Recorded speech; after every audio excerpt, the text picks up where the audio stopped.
চলুন আপনার ভবিষ্যৎটা আপনাকে একটু দেখাই। আপনি ভাবছেন ভবিষ্যৎ দেখাবে কিভাবে? হ্যাঁ, আগে বলিনি, তাহলে বুঝতে পারবেন। আগে আপনাকে আমি দেখাই, তারপরে আপনি নিজেই ঠিক করতে পারবেন। যদি আপনি ভীষণ ভালো, ভদ্র, মার্জিত হন সকলের সাথে, তখন কি হবে?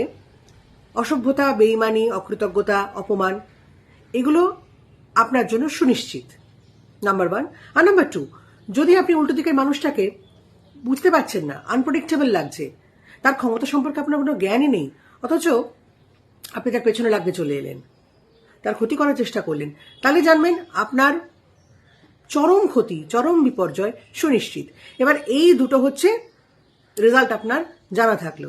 এবার বাকিটা হচ্ছে আপনার ক্রিয়াকর্ম। আপনি কি করবেন? শুধরে যাবেন, তাহলে ভালো, তা না হলে ওই রেজাল্টের জন্য অপেক্ষা করতে হবে। বোঝা গেল? এই হচ্ছে পরিণতি, বাকিটা আপনার হাতে। ভালো থাকুন।